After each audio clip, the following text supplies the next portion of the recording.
वालेकुम। आज की हमारी वीडियो रेक्टिफिकेशन ऑफ एरर के बारे में है। रेक्टिफिकेशन ऑफ एरर क्या है? कारोबारी ट्रांजैक्शन को रिकॉर्ड करते हुए बुक कीपर से कुछ गलतियां हो जाती हैं और एडिटर उनको फाइंड आउट करता है। तो आइए देखिए कि एडिटर किस तरह इन गलतियों को फाइंड आउट करेगा।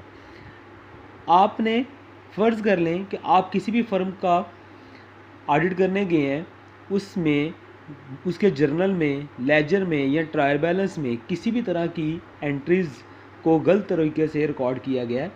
आपने उनको फाइंड आउट करना है और उनको रूल्स के मुताबिक आपने उसको करेक्ट करना है।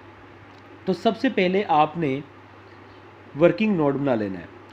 उसमें 3 कॉलम होंगे। पहले कॉलम में करेक्ट एंट्री को लिखना है, दूसरे कॉलम में रॉन्ग एंट्री को लिखना है, तीसरे कॉलम में रेक्टिफाइड एंट्री को लिखना है। सपोज़ एक एग्जांपल को आप देखें। सपोज़ करें कि हमने ए को कैश दे दिया है जो कि करेक्ट एंट्री होनी चाहिए थी, लेकिन उसने गलती से लिख दिया बी टू कैश, कि उसने ए की बजाय बी को कैश दे दिया है। तो सबसे पहले जो सेम इफ़ेक्ट है, यानी कि कैश क्रेडिट है, इधर भी कैश क्रेडिट है, उनको कट कर दें। और अब बाकी ए के बारे में और बी के बारे में कि इनको कैसे रिकॉर्ड करना है।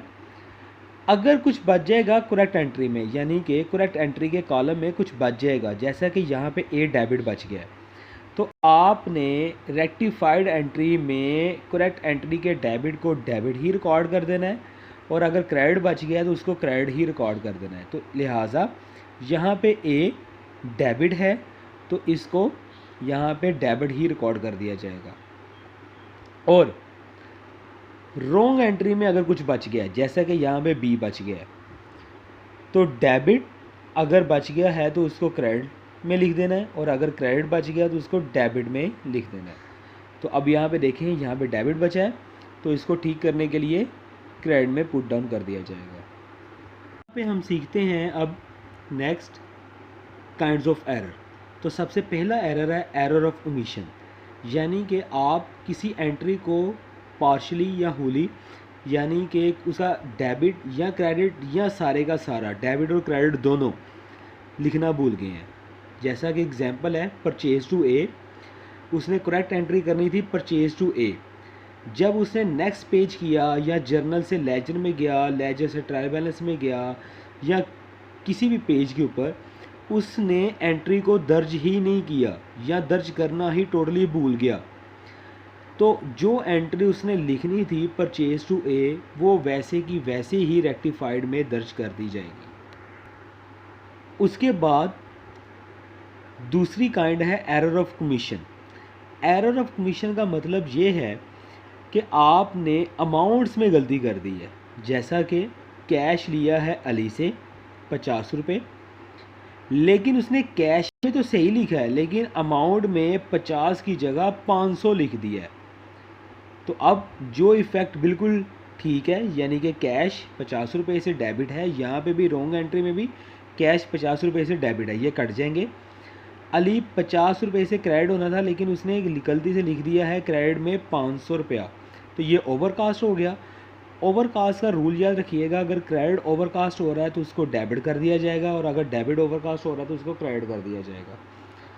अब यहाँ पे क्रेडिट है अली, ये ओवरकास्ट हो रहा है, 50 की जगह 500 उसने लिख दिया है, तो ये ओवरकास्ट हो रहा है। इन दोनों अमाउंट को लेस करके 450 आया। अब क्रेडिट में लिखने के लिए तो कुछ नहीं है, तो उसके लिए याद रखिएगा कि सस्पेंस अकाउंट को लिखा जाता है। तीसरा एरर है error of principle. Error of principle का मतलब ये है कि आपने कैपिटल और रेवेन्यू में गलती कर दी है। जैसा कि कैश हमें वसूल हुआ है फर्नीचर को सेल आउट करके, यानी कि हमारे बिजनेस से फर्नीचर गया है, लेकिन हमने गलती से लिख दिया है कि कैश जो हमें आया है वो किसी रेवेन्यू आइटम को सेल करके किसी छोटी चीज़ को बेचने से आया है। तो जो इफ़ेक्ट बिल्कुल ठीक है उसे कट कर दिया जाएगा। अब जो रूल मैंने इस वीडियो के शुरू में आपको बताए हैं, उस रूल के मुताबिक फर्नीचर क्रेडिट में बचा है तो इसको रेक्टिफाइड एंट्री में भी क्रेडिट में ही लिखा जाएगा। रॉन्ग एंट्री में सेल बच गया है क्रेडिट में, इसे ठीक करने के लिए डेबिट कर दिया जाएगा। फोर्थ काइंड्स ऑफ एरर है कंपनसेटिंग एरर।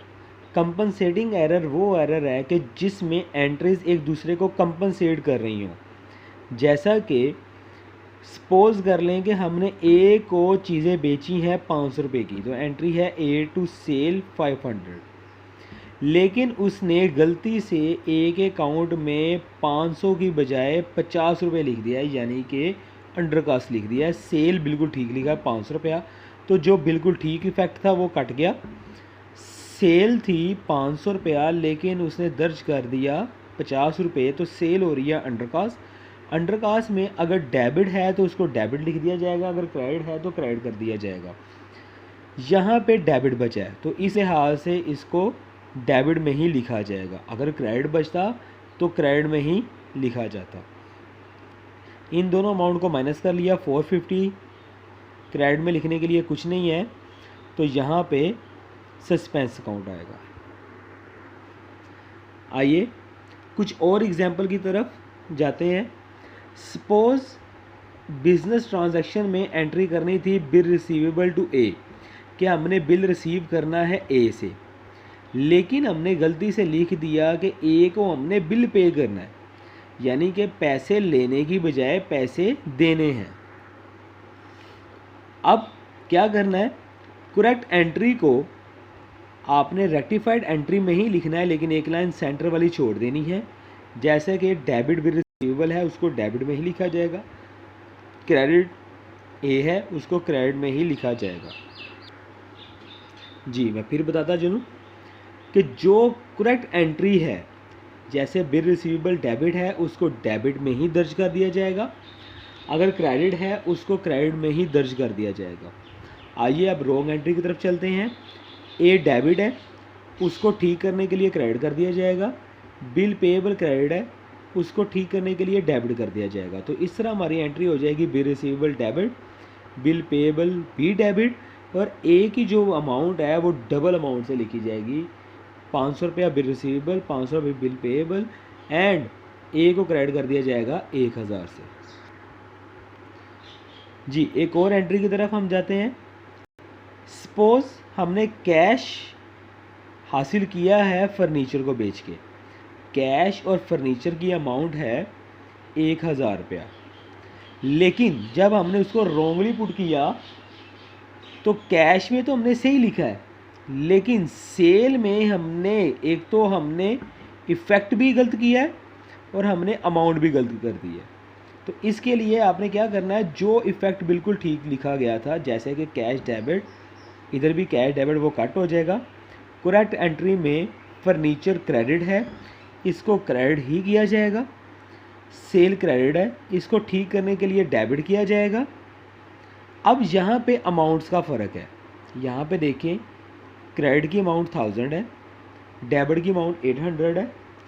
इन दोनों अमाउंट को लेस कर दिया जाएगा, तो डिफरेंस आता है 200 रुपया। अब आपने देखना है, डबल एंट्री का एक असूल है कि डेबिट और क्रेडिट की अमाउंट बराबर होती है। तो यहाँ पे देखें कि किसकी अमाउंट में फ़र्क है, आया कि डेबिट की अमाउंट में फ़र्क है या क्रेडिट की अमाउंट में फ़र्क है। तो हमें पता चला कि डेबिट की अमाउंट 200 रुपये से कम है, तो 200 रुपया सस्पेंस अकाउंट डेबिट में डाल दिया जाएगा। आइए अब हम एक बैड डेट शेड्यूल की तरफ चलते हैं। यहाँ पे बच्चों को बहुत ज़्यादा कन्फ्यूजन हो जाती है कि बैड डेट्स की एंट्रीज़ को कैसे दर्ज किया जाएगा। अगर हम यह टेबल को समझ लेंगे तो हमें हर एंट्री के बारे में आसानी के साथ समझ आ जाएगी। जैसा कि सेल दो तरह की होती है, cash cell, credit sale. Cash cell में कैश हमें मिल जाता है और सेल हमारा स्टॉक जला जाता है, एंट्री होगी कैश टू सेल, तो ये इफेक्ट बिल्कुल ख़त्म हो गया। लेकिन हमारा मामला शुरू होते हैं क्रेडिट सेल से। क्रेडिट सेल में हम जिस बंदे को सेल करते हैं, इट्स मीन डेटर डेबिट होता है और सेल हमारा स्टॉक क्रेडिट होता है। अब आगे यहाँ पे दो चीज़ें और मद्देनज़र रखने वाली हैं कि सपोज़ कि हमें डेटर कैश दे देता है, कैश रिसीव, अगर हम उस डेटर से पैसे ले लेते हैं कैश डेबिट और डेटर क्रेडिट हो जाएगा। और अगर हम उस बंदे से पैसे नहीं मिलते तो बैड डेट्स को डेबिट किया जाएगा और डेटर को क्रेडिट कर दिया जाएगा। और सपोज करें कि बिजनेस ट्रांजैक्शन में किसी आगे जाके जो डेटर था आपका वो आपको पैसे दे देता है, डेटर आपको पैसे दे देता है, यानी कि आपके जो बैड डेट्स है वो रिकवर हो जाते हैं, बैड डेट्स रिकवर हो जाते हैं। तो एंट्री होगी cash to bad debts recovered. इस शेड्यूल को आपने समझना है, इस शेड्यूल के मुताबिक आपने एंट्री को दर्ज करना है और आपने उसको रेक्टिफाइड भी करना है।